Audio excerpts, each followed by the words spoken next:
Hello.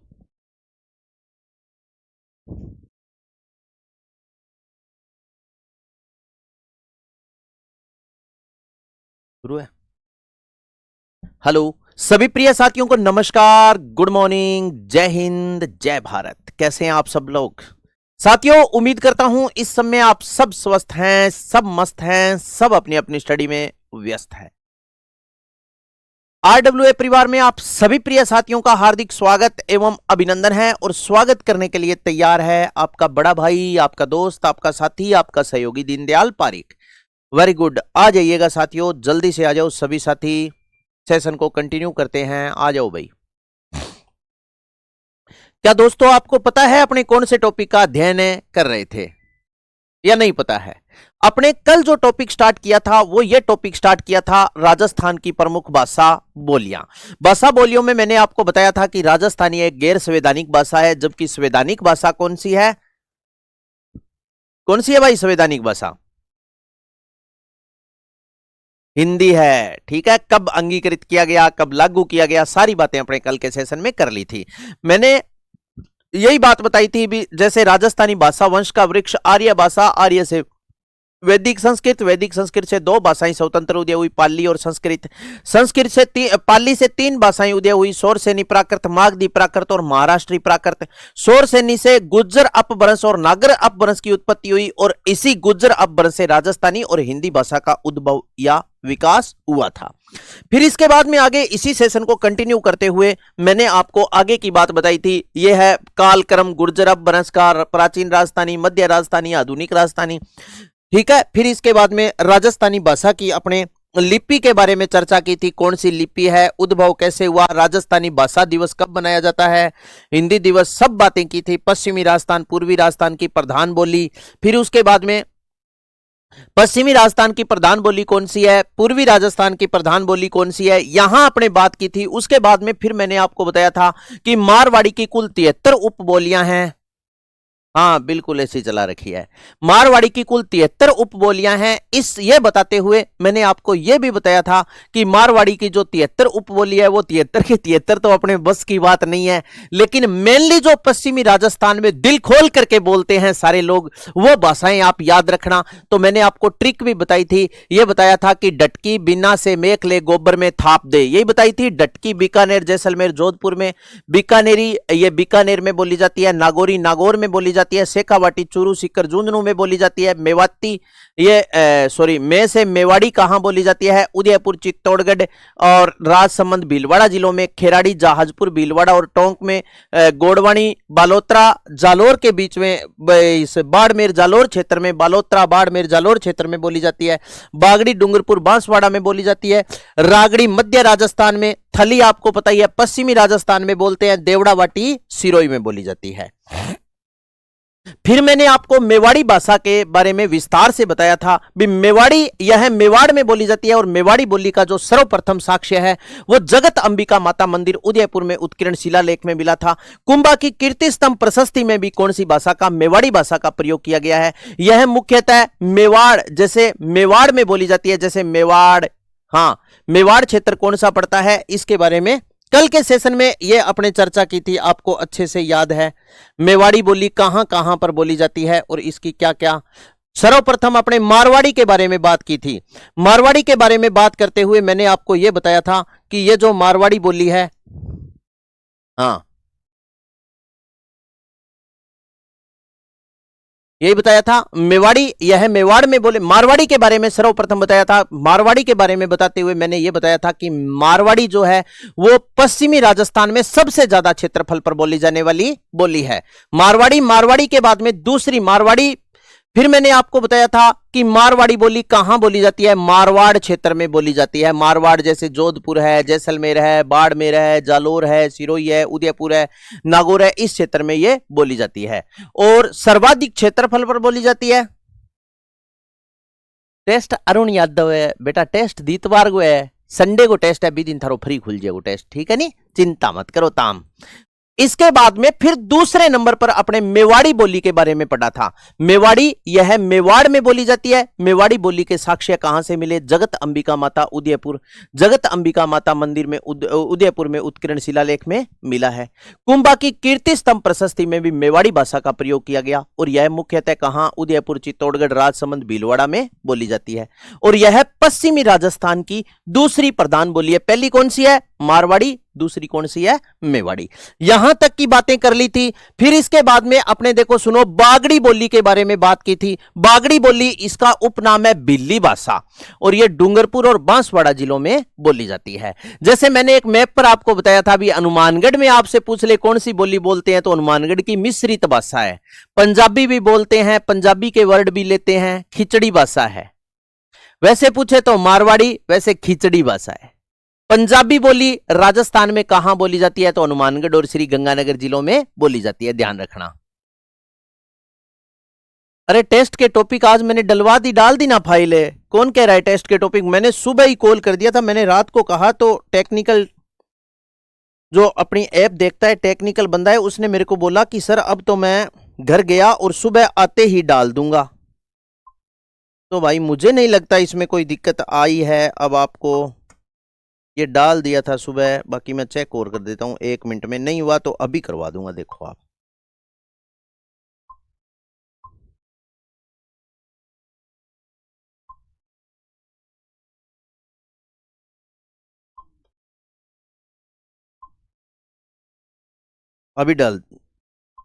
अभी थोड़ी देर में मिल जाएगा आपको, ठीक है ना? पहला शेड्यूल आपको मिल जाएगा अभी। तो बागड़ी बोली कहां बोली जाती है? उपनाम बिल्ली भाषा, ये डूंगरपुर और बांसवाड़ा जिलों में बोली जाती है। इसके बाद में यहां से अब अपने को स्टार्ट करना है डुंडाड़ी बोली से। ध्यान रखना दोस्तों, ये जो डुंडाड़ी बोली है इसके उपनाम है, इसे जयपुरी बोली, जाड़साई बोली के नाम से जाना जाता है और यह पूर्वी राजस्थान की प्रधान बोली है। अब 3% तो सीधे ही तैयार हो गए। पश्चिमी राजस्थान की प्रधान बोली मारवाड़ी। पश्चिमी राजस्थान में सर्वाधिक क्षेत्रफल पर कौन सी बोली बोली जाती है? तो आपका उत्तर क्या होगा? मारवाड़ी। और दूसरी सबसे ज्यादा बोली जाने वाली है मेवाड़ी। दूसरी प्रधान बोली मेवाड़ी। इसी प्रकार पूर्वी राजस्थान की प्रधान बोली आपसे पूछ ले कौन सी है? तो डुंडाड़ी बोली है, ठीक है ना? डुंडाड़ी ये पूर्वी राजस्थान की प्रधान बोली है। क्षेत्र पूछे तो जयपुर, टोंक और दौसा जिलों में बोली जाती है। जबकि साहित्यक डुंडाड़ी को पिंगल कहा जाता है। साहित्यक मारवाड़ी को डिंगल और साहित्यक डुंडाड़ी को पिंगल कहते हैं। फिर आ जाओ आगे। अब देखो सुनो, संत दादू दयाल की जितनी भी रचना है वो दोस्तों डुंडाड़ी भाषा में की गई है। और संत संप्रदाय में रामकुमार सर ने आपको दादू दयाल की रचना पढ़ाई है, संदूकड़ी सब कुछ बताया है, हाँ या ना? अब है डुंडाड़ी की उपबोली। देखो डुंडाड़ी की उपबोली कौन सी है? 84। ये कहां बोली जाती है? दक्षिणी जयपुर और पश्चिमी टोंक में बोली जाती है। दूसरी है नागरचोल। यह प्रश्न इसी प्रकार पूछा जाएगा जैसे मैंने मारवाड़ी की उपबोली बताई थी, डटकी बीना से मेख ले गोबर में थाप दे। बताओ हाँ या ना? इसी प्रकार आप डुंडाड़ी की उपबोली याद रखना, 84, नागरचोल, काठेड़ी, तोरावाटी, राजावाटी, मेवाती, अहीरवाटी और किशनगढ़ी।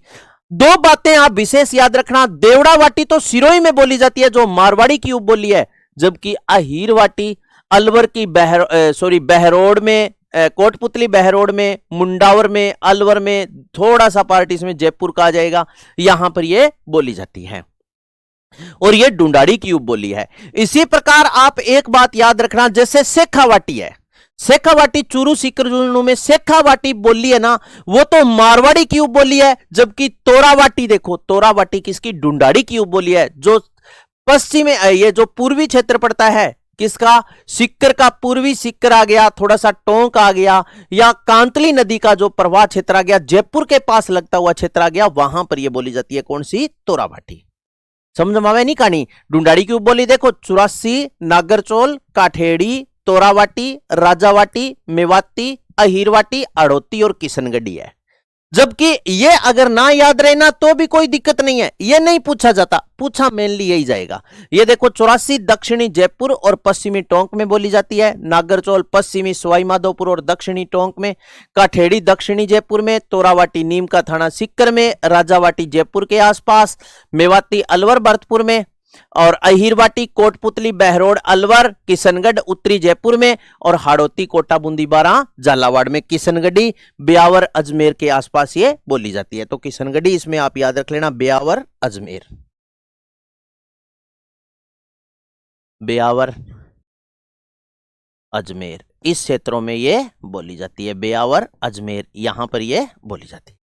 कोई दिक्कत नहीं है, आगे चलता हूं। फिर इसके बाद में अब आ जाओ मेवाती बोली। वहां तक की कल का मैटर था, आज यहां मेवाती बोली क्या है दोस्तों, ये अलवर, भरतपुर और धौलपुर जिलों में बोली जाती है।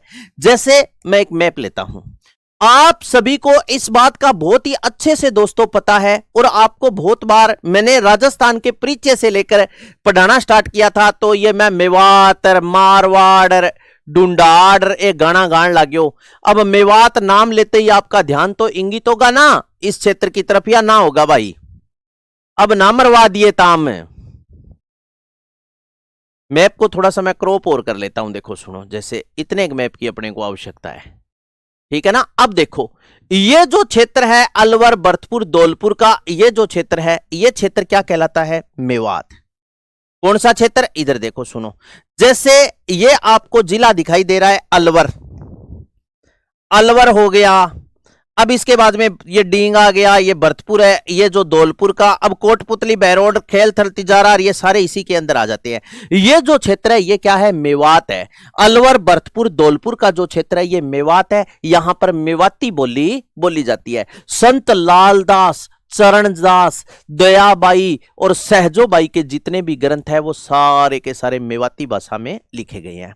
मोस्ट इंपॉर्टेंट प्रश्न देखना, मेवाती भाषा पश्चिमी हिंदी और राजस्थानी के मध्य सेतु का कार्य करती है।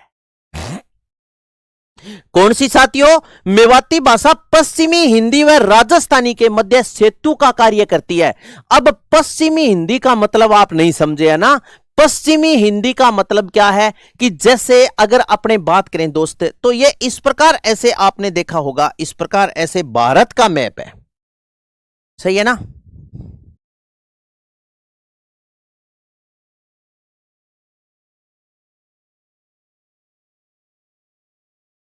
इस प्रकार ऐसे, यह है अपना सुंदर देश भारत, और भारत के अंदर यहां पर अपना सुंदर राज्य पड़ता है राजस्थान। यहां पर कौन सा राज्य है? राजस्थान।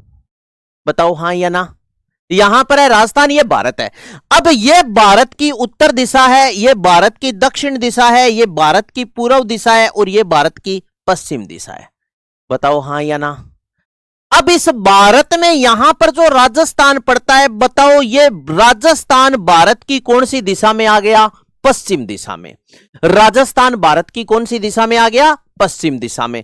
अब यहां पर देखो सुनो, पश्चिमी हिंदी मतलब पश्चिमी भारत की जो हिंदी भाषा है, अब पश्चिमी भारत के अंदर ही क्या आ गया? भारत के राजस्थान भारत की उत्तर पश्चिम दिशा में स्थित है। यह बात आपने पढ़ा है ना। तो पश्चिमी हिंदी, यहां पर जो ये क्षेत्र है ये हिंदी का क्षेत्र है। अब जैसे मान लो यूपी है, अब यूपी में कहते हैं अपने हिंदी बोलते हैं, तो क्या बताओ भाई यूपी में हिंदी बोलते हो? क्षेत्रीय लैंग्वेज बोलते हो? बताओ हाँ या ना। सही है ना। ये अपने राजस्थान में नहीं है, हर जगह क्षेत्रीय लैंग्वेज चलती है। अब जैसे हिंदी में तो बोलते हैं हमारे पास, और ये यूपी वाले हमारे पास ने मोपे ऐसे बोलते हैं। तो बताओ ये हिंदी थोड़ी, ये इनकी क्षेत्रीय लैंग्वेज है, हाँ या ना। तो कुछ क्षेत्रीय लैंग्वेज का मतलब वो भाषा होती है जो क्षेत्र विशेष में जिसका क्या होता है? प्रचलन होता है, उसे अपने बोलते हैं क्षेत्रीय लैंग्वेज।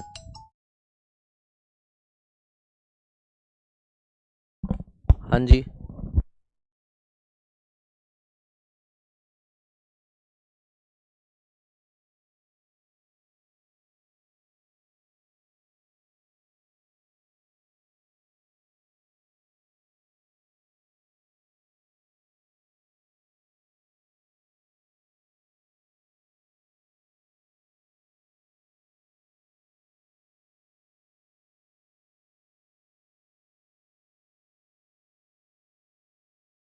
पश्चिमी हिंदी और राजस्थानी भाषा के मध्य सेतु का कार्य करती है। इसका मतलब है भी यहां पर जो क्षेत्र है ये क्षेत्र राजस्थानी भाषा का है, और ये पश्चिमी हिंदी, इन दोनों को ये क्या करती है? जोड़ती है। इसलिए ये प्रश्न, हाँ इसलिए यह प्रश्न इंपॉर्टेंट है। मेवाती भाषा पश्चिमी हिंदी व राजस्थानी भाषा के मध्य क्या करती है? सेतु का कार्य का करती है। सेतु का मतलब है दोनों को आपस में जोड़ती है। इसके बाद में फिर आ जाता है मालवी बोली। मालवी इसका उपनाम है दोस्तों निमाड़ी बोली, और यह दक्षिणी राजस्थान में बोली जाती है। मालवी बोली कहां बोली जाएगी? दक्षिणी राजस्थान में। इसका उपनाम या उपबोली कौन सी है? निमाड़ी। रागड़ी आपको पता ही है मारवाड़ी और मालवी का क्या है? मिश्रण है। खेराड़ी बोली बोली जाएगी जहाजपुर, भीलवाड़ा और टोंक जिलों में। यह बोली मेवाड़ी, डुंडाड़ी, हाड़ौती का क्या है? मिश्रण है। खेराड़ी जहाजपुर, भीलवाड़ा और टोंक जिलों में बोली जाती है, जो मेवाड़ी, डुंडाड़ी, हाड़ौती तीनों भाषाओं का मिश्रण है। यह है भाषा बोलियां। बताओ आपके समझ में आई क्या? यहां अपने भाषा बोली टॉपिक क्या होता है? कंप्लीट होता है। ब्रज भाषा के चलो लिख दूं, लो ब्रज भाषा। अब ये लो जी यहां लिख देता हूं।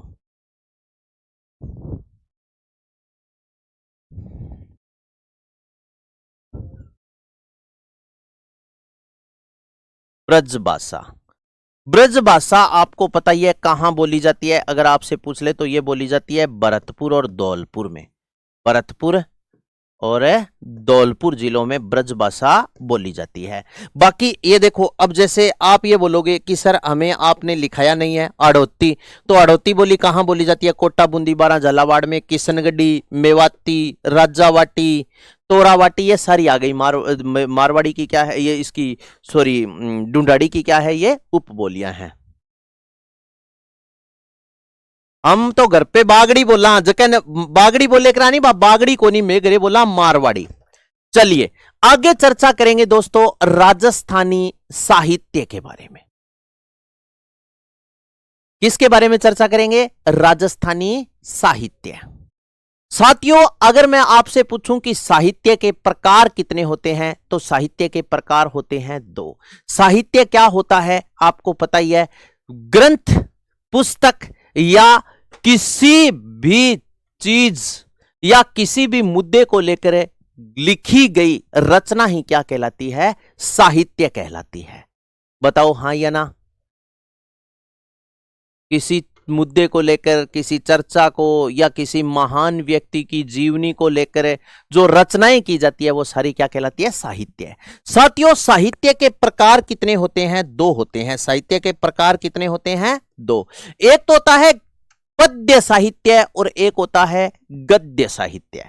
पद्य साहित्य जिसमें जैसे मान लो कविता है, भजन है, ये इस प्रकार की रचनाएं करते हैं, वो आता है। और गद्य साहित्य जिसमें जैसे उपन्यास है, कहानी है, निबंध है, लेख है, वो है।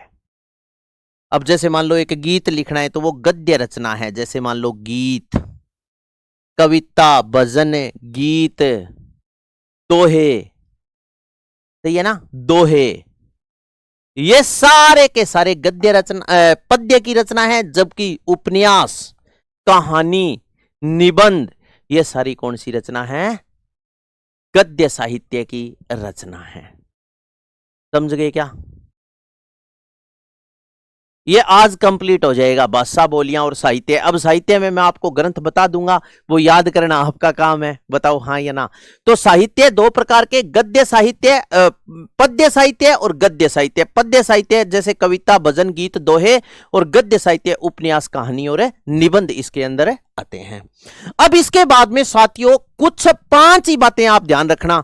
जैसे पिछली बार बेटा आरएएस में भी ये प्रश्न पूछा था, मेंस में, जिसमें अपने को लिखना पड़ता है ना, वहां आप पेपर उठा के देख लेना। पिछला जो आरएस मेंस हुआ था उसमें यह पूछा गया था वात और वचनिका में क्या अंतर है, यह पूछा था। इसी से रिटन में मेंस एग्जाम में प्रश्न पूछा था।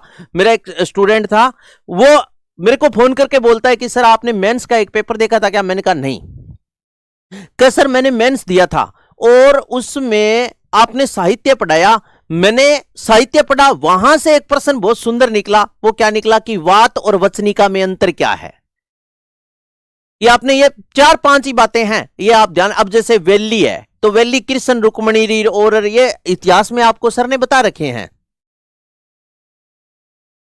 अरे अमित तिवारी जी, टेस्ट का टॉपिक यार बोल दिया पहले ही, मिल जाएगा आपको, वही मिलेगा टेस्ट का टॉपिक। ठीक है, हाँ अभी मैं क्लास होने के बाद पहले यही काम करवाऊंगा।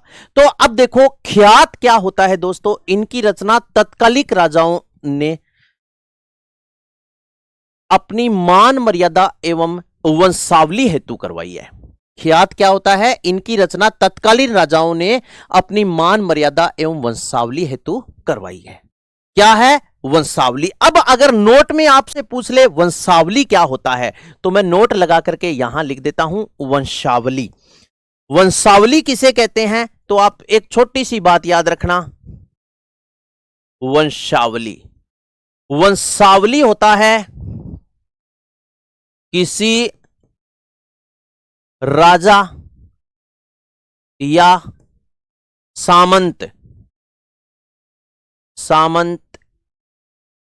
का पीढ़ी दर पीढ़ी वर्णन, दर पीढ़ी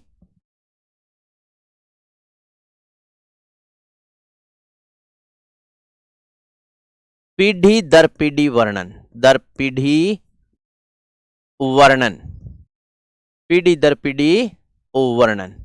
ये क्या होता है दोस्तों, ये होता है वंशावली। ख्यात होता है इनकी रचना तत्कालिक राजाओं ने अपनी मान मर्यादा एवं वंशावली हेतु करवाई, जबकि वंशावली आप याद रखना किसी राजा या सामंत का पीढ़ी दर पीढ़ी वर्णन। जैसे मान लीजिए अपना जो पीढ़ी दर पीढ़ी वर्णन करता है वो क्या करता है, जैसे बई बाट आते हैं वो पीढ़ी दर पीढ़ी वर्णन करते हैं, वो अपनी वंशावली लिखते हैं कि जैसे मेरा पड़दादो कुणो, मेरो लड़दादो कुणो, मेरो सड़दादो कुणो, जड़दादो कुणो, गड़दादो, सारा, यानी कहां से आपका वंश स्टार्ट हुआ वहां से वो लिखते हैं। आगे ये लिखते हैं भी जैसे इनके इतने पुत्र हो गए थे, इनके ये पुत्र थे, आगे इनके ये पुत्र थे, ये पुत्र थे, ये होते हैं। वाद क्या होता है, वाद का अर्थ होता है दोस्तों कथा या कहानी। वाद में देखो ऐतिहासिक और पौराणिक पात्रों पर जो कहानी लिखते हैं, जैसे मान लो आप याद करो अपना वो बालपन, जब अपने छोटे होते थे तो दादाजी दादी जी कहानी सुनाता का, एक झिंडियो, एक कागलो, एक लुंकड़ो, एक गद्दड़ो, इस प्रकार से सुनाते थे ना, दादा परदादा कहानियां अपने को सुनाया करते थे। रोज सुलाए दादा नानी तोता मैना की कहानी, ऐसा देश है मेरा, आता था। जैसे कहानी अपने को सुनाते थे तो वो क्या होती थी, एक कहानी होती थी, वो उसे अपने बात बोलते थे। आप कहते ना दादा बात कही हो, याद करो यार अपना वो बालपन, मैं ज्यादा याद कौन करूं, फिर मेरे दादा की याद आ जाए मैंने, ठीक है ना। तो वात अर्थ कथा या कहानी, ऐतिहासिक व पौराणिक पात्रों की कहानी। वचनिका क्या होती है, गद्य और वह पद्य की तुकांत रचना। तुकांत रचना का मतलब जानते हो क्या, गप्पे आंकी गई है खूब, यानी किसी की भी प्रशंसा इतनी बढ़ा चढ़ाकर की जाती है। तुकांत रचना मतलब तुक्का मारे डावा, जो को काम करेडो ही को नहीं वो ही लिख दिया।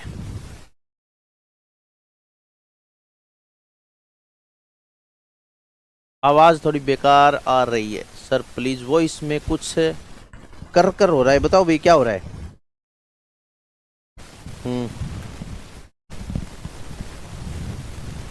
अब बताओ। हाँ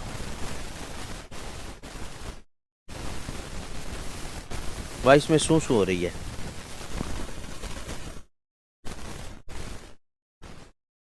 सही है क्या अब।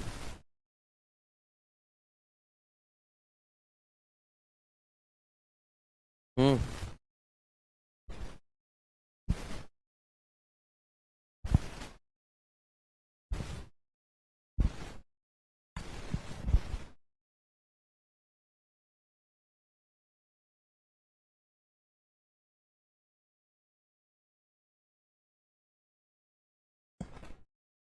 हेलो, अब सही आ रही है क्या, झर झर हो रही है।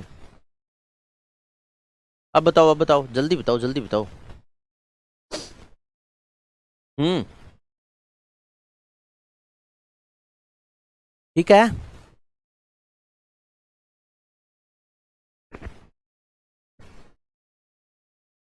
बताएं बताएं बताएं, सही है क्या। चलो ठीक है, ठीक है। आगे तक सुनो साथियों। वात अर्थ कथा, कथा या कहानी, ऐतिहासिक और पौराणिक पात्रों पर कहानी। वचनिका क्या होती है? गद्य व पद्य की तुकांत रचना। हाँ, इसके बाद में फिर आ जाता है दोस्तों मर्ष्या। मर्ष्या क्या होता है? राजा या किसी व्यक्ति विशेष पर मरणोपरांत उसका व्याख्यान करना। राजा या किसी व्यक्ति पर मरणोपरांत उसका व्याख्यान करना, यह क्या कहलाता है? मर्ष्या। मरने के बाद उसकी जीवनी लिखी जाती है, उसे मर्ष्या बोलते हैं। इसके बाद में आप याद रखना रासो। राजाओं की प्रशंसा में लिखे गए ग्रंथ क्या कहलाते हैं? रासो कहलाते हैं। ठीक है, रासो। इसके बाद में आप याद रखना साथियों प्रकाश। प्रकाश, प्रकाश क्या होता है?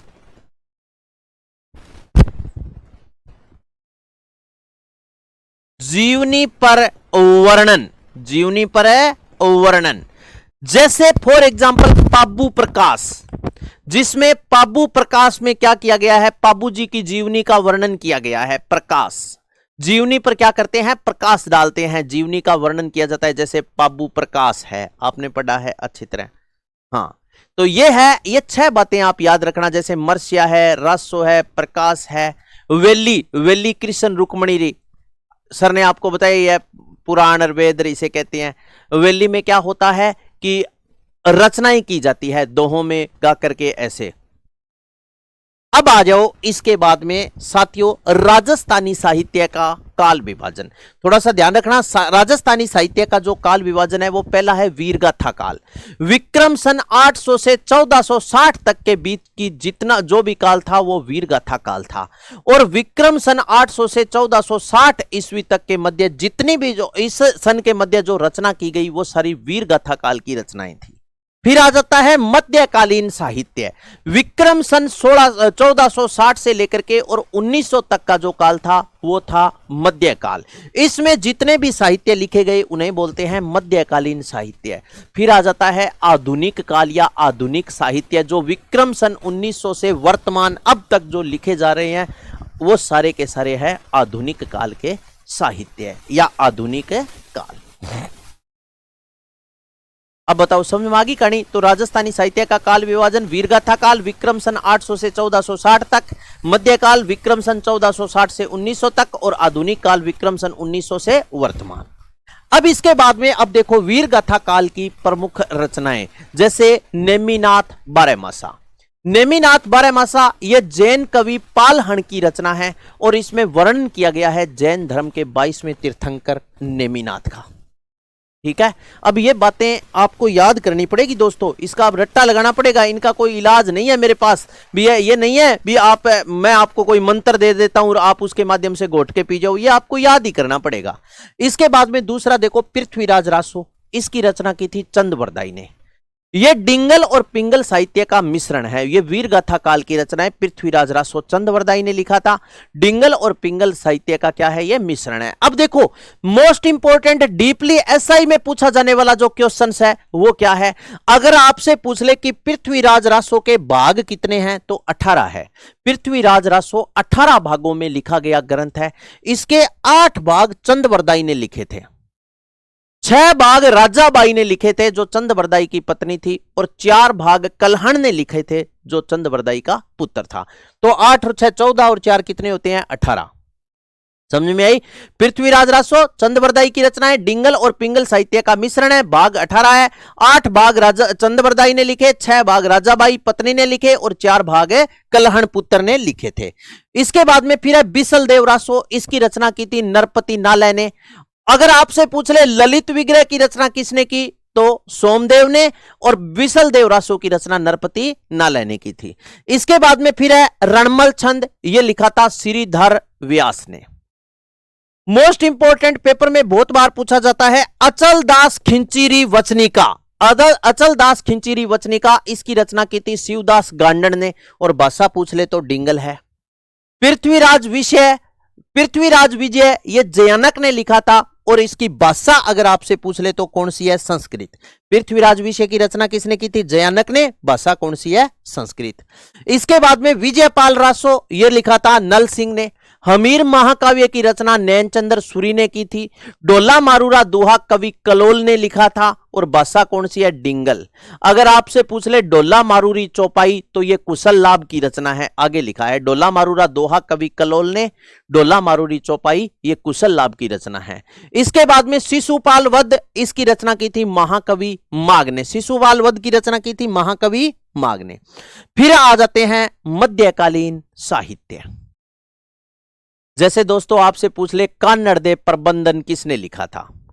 कान्नड़देव प्रबंध, इसकी रचना पद्मनाभ ने की थी और इसमें जालोर के अखेराज चौहान से और ये जो थे कौन? कान्नड़देव प्रबंध यानी पद्मनाभ जी का थे, जालोर के अखेराज चौहान के आश्रित कवि थे। एक तो होता है दोस्तों कुल कवि, आश्रित कवि का मतलब है वो कवि जिन्होंने ये लाकर के अपने गुणीजन खाने में कुटीर में आश्रय देकर के बिठाया था, वो होते हैं आश्रय कवि। कुल कवि वो होते हैं जिनके दादार परदादार बठई जाम्यार वे लिखण लाग रहे बांगी रचना। तो कान्नड़देव प्रबंध पद्मनाभ जालोर के अखेराज चौहान के आश्रित कवि थे ये। राव जेठ सिरो छंद ये लिखा था बिट्ठू सूजा ने। इसके बाद में देखो पाबूरा छंद, गोगा जीरा रसावला, करणी जीरा छंद और चांदा जीरी बेल, इसकी रचना की थी बिट्ठू मेहा ने।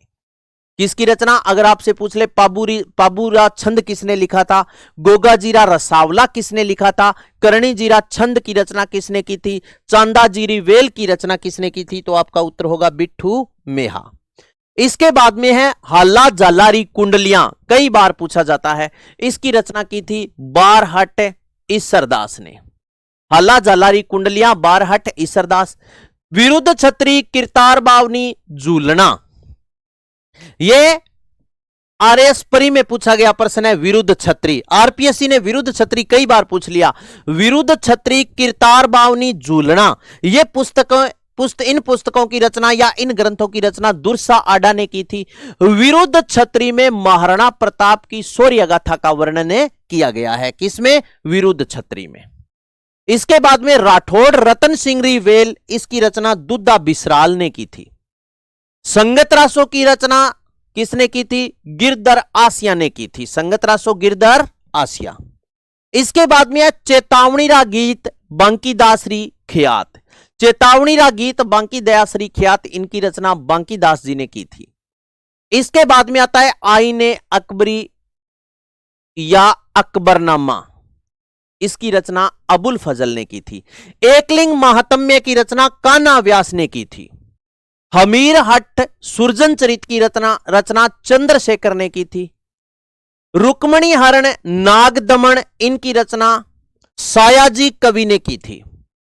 रुक्मणी हरण नागदमन की रचना सायाजी कवि। रजियारा सोरठा, इसकी रचना कृपाराम खिड़िया ने की थी। रजियारा सोरठा की रचना किसने की थी? कृपाराम खड़िया ने। इसके बाद में ये देखो, ये रही, ये मध्यकालीन साहित्यिक रचना है डोला मारूरी चौपाई। डोला मारूरी चौपाई किसने लिखा था? कुशल लाभ ने लिखा था। हमीर रासों की रचना की थी कवि जोधराज ने। बीकानेरा राठौड़ारी ख्यात, ये रचना की थी दयालदास सिडायच ने। बीकानेरा राठौड़ारी ख्यात दयालदास सिडायच। खुमान रासो दलपत विजय ने लिखा था। फिर आता है वेली कृष्ण रुक्मणी कल्ला राय मल्होत्री कुंडलियां, इसकी रचना पृथ्वीराज राठौड़ ने की थी, जो बीकानेर के थे। पृथ्वीराज कल्याणमल के पुत्र थे पृथ्वीराज राठौड़, राय पिथोरा। अब देखो सुनो मित्रों, मोस्ट इंपोर्टेंट प्रश्न है वेली कृष्ण रुक्मणी, इसे कवि दुर्सा आडा ने 19वां पुराण और 5वां वेद कहा है। वेली कृष्ण रुक्मणी कल्ला राय मल्होत्री कुंडलियां, ये रचना की थी पृथ्वीराज राठौड़ बीकानेर, इसे कवि दुर्सा आडा ने 19वां पुराण और 5वां वेद कहा। किसे? वेली कृष्ण रुक्मणी को। फिर आ जाता है मुहणोत नैणसिरी ख्यात मारवाड़रा परगनारी विगत। मुहणोत नैणसिरी ख्यात मारवाड़रा परगनारी विगत, इसकी रचना मुहणोत नैणसी ने की थी, जो जोधपुर के निवासी थे। और साथियों मुहणोत नैणसी, इन्हें मुंशी देवी प्रसाद ने राजपुताने का अबुल फजल कहा है। ठीक है ना। किसने कहा है? मुंशी देवी प्रसाद ने राजपुताने का अवल फजल कहा है मुणोत नैणसी को। जबकि मारवाड़ परगनारी विगत जो रचना है इसे क्या कहते हैं? राजपुताने का गजेटियर कहा जाता है। मारवाड़ परगनारी विगत इसे क्या कहते हैं? राजपुताने का गजेटियर कहते हैं इस रचना को। ठीक है। इसके बाद में फिर आ जाता है दोस्तों आधुनिक कालीन साहित्य। आधुनिक कालीन साहित्य से बहुत बार पेपर में प्रश्न पूछे जाते हैं। जैसे सूर्यमल मिश्रण है, जन्म हरना गांव बूंदी में हुआ था और सूर्यमल मिश्रण की जैसे रचना प्रसिद्ध रचनाएं हैं वंश भास्कर, वीर सतसई, बलवंत विलास, रामरंजन जाट, ये सारी की सारी रचना किसकी है? सूर्यमल मिश्रण की है। कौन कौन सी? सूर्यमल मिश्रण, जन्म हरना गांव बूंदी में, रचना वंश भास्कर, वीर सतसई, बलवंत विलास और रामरंजन जाट। इसके बाद में देखो सुनो, नंबर 2 पर नाम आता है शंकरदान सामोर का। शंकरदान सामोर, इनका जन्म सुजानगढ़ चूरू में हुआ था। इनकी रचना सगती सुजन, भागीरथी महिमा और वक्तरो बायरो। कौन सी है? सगती सुजन, भागीरथी महिमा और वक्तरो बायरो। इसके बाद में रामनाथ कविया, इनकी रचना है पाबूजीरा सोरठा और द्रौपदी विनय। मेघराज मुकुल, ये रचना बहुत बार पेपर में पूछी जाती है। सेनानी, चुड़ावत मांगी सेनानी, सिर काट दे दियो सतरानी, ये है। तो मेघराज मुकुल इनकी रचना है, एक तो सेनानी, एक है आनरी बात और एक है चौरी। सेनानी का मतलब होता है निशानी, आनरी बात यानी अपनी बात का अभिमान, मान मर्यादा युक्त बातें, चौरी, ये तीनों रचना मेघराज मुकुल की है। इसके बाद में कन्हैयालाल सेठिया, जन्म चूरू में हुआ था। इनकी रचना है पाथल पीथल, मिंजर, लीलटांस, माइड्रो हेलो, वन फूल, धरती दोरारी, अरे घासरी रोटी, बन बिलावड़ो, ले भाग्यो। ये सारी की सारी रचना है कन्हैयालाल सेठिया। कन्हैयालाल सेठिया, इनका जन्म चूरू में हुआ था। इनकी रचना पाथल पीथल, मिंजर, लीलटांस, माइड्रो हेलो, वन फूल, धरती दोरारी, अरे घासरी रोटी, बन बिलावड़ो, ले भाग्यो, ये सारी की सारी रचना है। इसके बाद में नेक्स्ट आपने नाम सुना है दोस्तों चंद्र सिंह बिरकाली का। चंद्र सिंह बिरकाली, ये बिरकाली गांव के मूल निवासी थे और बिरकाली गांव पड़ता है नोहर तहसील जिला हनुमानगढ़ में। इनकी एक तो रचना है बादली, एक लू और एक काजलरी कोर। चंद्र सिंह बिरकाली की कौन कौन सी रचना है? बादली, लू, काजलरी कोर। इसके बाद में श्री लाल नथमल जोशी, श्री लाल नथमल जोशी जो बीकानेर के मूल निवासी थे, इनकी रचना है आभे पटकी, दोरारो दोरी, एक बीननी दो बीन, परण्योड़ी कंवारी। श्री लाल नथमल जोशी बीकानेर, रचना है आबे पटकी, दोरारो दोरी, एक बीननी दो बीन, परण्योड़ी कंवारी। ये सारी रचना श्री लाल नथमल जोशी की है। इसके बाद में है विजयदान देथा, जिनका जन्म बारुंदा गांव जोधपुर में हुआ था। इनकी रचना है बातारी फुलवारी। अगर पेपर में पूछ ले तो बातारी फुलवारी 14 खंडों में विभाजित है। मारो बदलो, मारो बदलो, रुख, उलझन, स्वपन प्रिया और कैंचुली, ये सारी रचना है। कौन कौन सी विजयदान देथा की? बातारी फुलवारी, मारो बदलो, रूख, उलझन, सपन प्रिया और कैंचुली। फिर इसके बाद में है साथियों तथ्य, 2-3 बातें याद रखना। जैसे राजस्थानी की प्राचीनतम रचना कौन सी है? भारतेश्वर बाहुबली घोर, जो ब्रजसेन सूरी की रचना है और भाषा है इसकी मारू गुज्जर। इसके बाद में देखो राजस्थानी भाषा का पहला उपन्यास है कनक सुंदर, इसकी रचना शिवचंद बर्तिया ने की थी। ठीक है। इसके बाद में राजस्थानी का प्रथम नाटक कौन सा है? तो केसर विलास, इसकी रचना भी शिवचंद बर्तिया ने की थी। इतनी बातें आप और याद रख लेना। राजस्थानी की प्राचीनतम रचना है भारतेश्वर बाहुबली गौर, ये राजस्थानी की सबसे प्राचीनतम रचना है। ब्रजसेन सूरी इसके रचयिता है और भाषा इसकी मारू गुर्जर। राजस्थानी भाषा का पहला उपन्यास है कनक सुंदर, शिवचंद बर्तिया द्वारा रचित है। और राजस्थानी का प्रथम नाटक कौन सा है आपसे पूछ ले तो केसर विलास, इसकी रचना शिवचंद बर्तिया ने की थी। अब आगे चर्चा करेंगे एक मोस्ट इंपॉर्टेंट बात।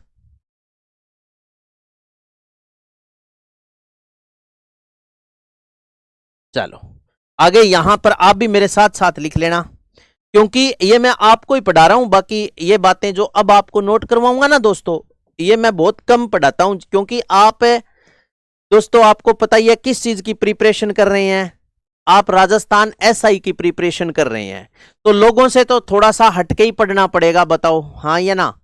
लोगों से हटके और थोड़ी सी मुख्य बातों पर फोकस करना बहुत जरूरी है, क्योंकि प्रश्न पूछा जाता है। लिखो, आप भी हेडिंग डाल लेना मेरे साथी, राज्य के प्रमुख साहित्यिक संस्थान। क्या हेडिंग डालोगे? राज्य के प्रमुख साहित्यिक संस्थान। राजस्थान के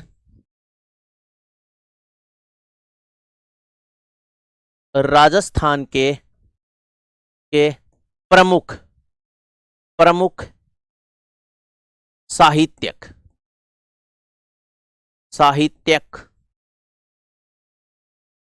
संस्थान। राजस्थान के प्रमुख साहित्यिक संस्थान, ठीक है। नंबर 1 पर है दोस्तों राजस्थान साहित्य अकादमी। अगर आपसे पूछ ले कि राजस्थान साहित्य अकादमी है कहां, नंबर 1 पर आप याद रखना राजस्थान साहित्य अकादमी। राजस्थान साहित्य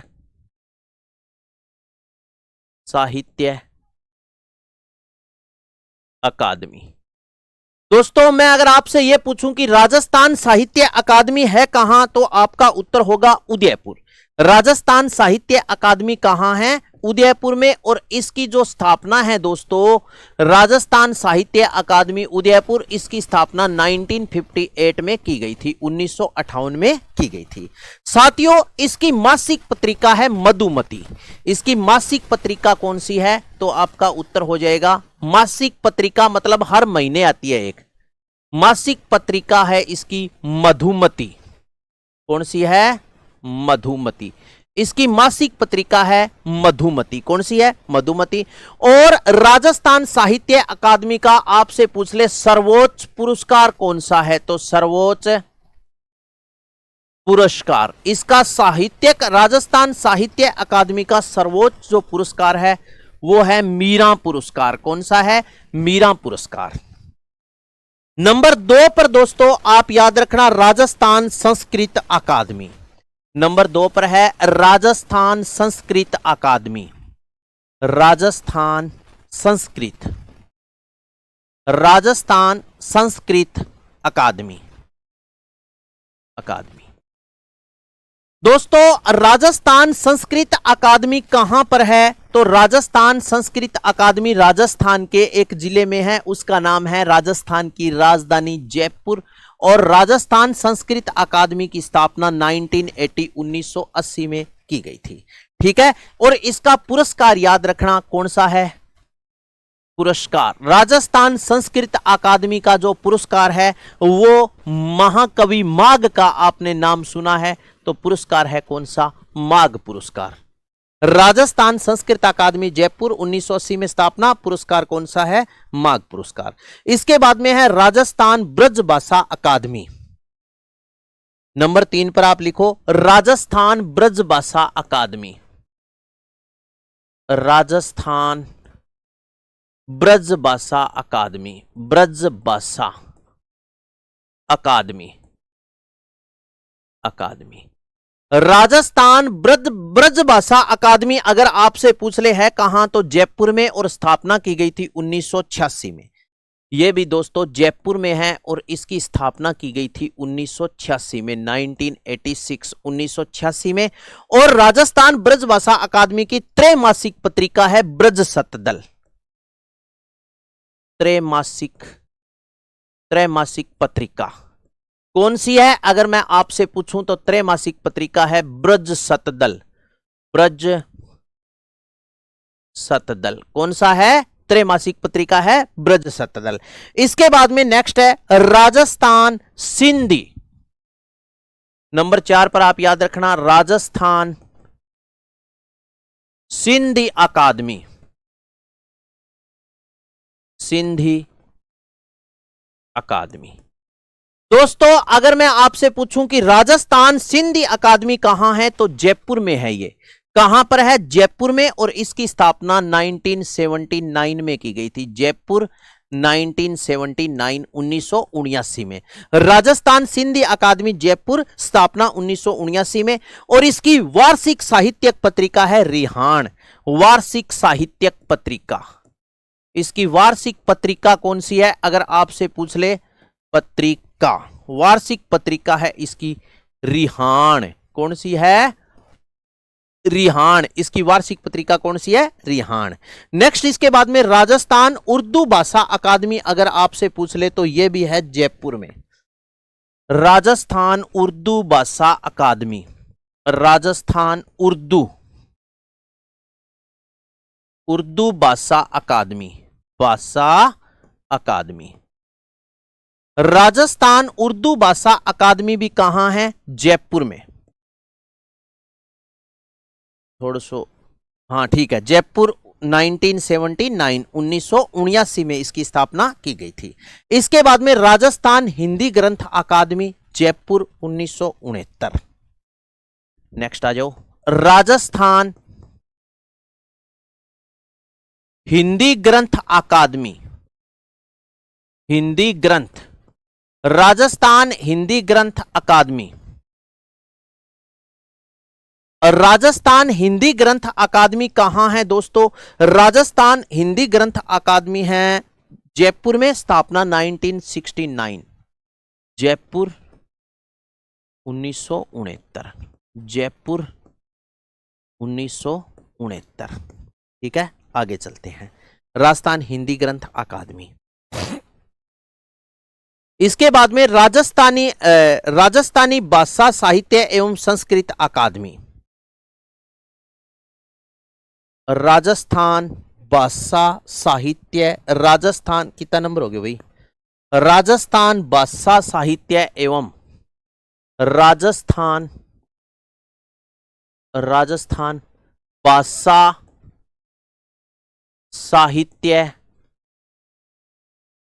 साहित्य एवं संस्कृत, राजस्थान भाषा साहित्य एवं संस्कृत अकादमी। राजस्थान भाषा साहित्य एवं संस्कृत अकादमी आपसे पूछ ले तो यह है दोस्तों बीकानेर में, और इसकी स्थापना 1983 में की गई थी। बीकानेर 1983, बीकानेर 1983 में इसकी स्थापना की गई। और इसकी मासिक पत्रिका याद रखना जागती ज्योत है। मासिक पत्रिका कौन सी है? मासिक पत्रिका हर महीने, पाक्षिक 15 दिन से होता है। मासिक पत्रिका, मासिक पत्रिका है जागती ज्योत, जागती ज्योत, जागती ज्योत। इसके बाद में है मौलाना अब्दुल कलाम आजाद अरबी फारसी शोध संस्थान। मौलाना अब्दुल कलाम, मौलाना अब्दुल कलाम, अब्दुल कलाम, कलाम आजाद अरबी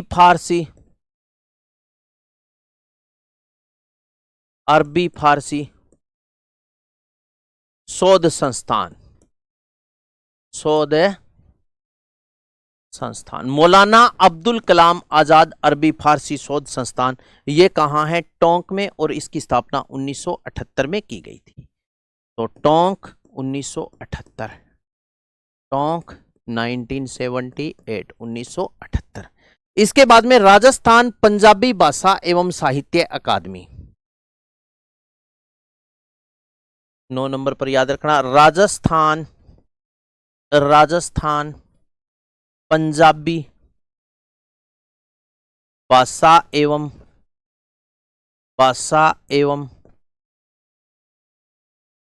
साहित्य अकादमी।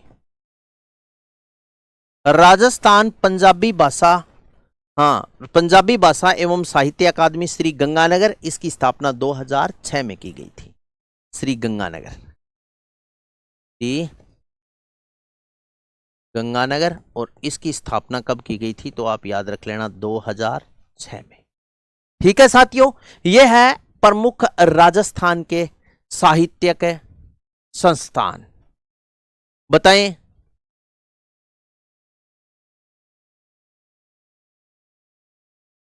यहां तक का मैटर क्लियर है। अब दोस्तों कल कल शनिवार है क्या?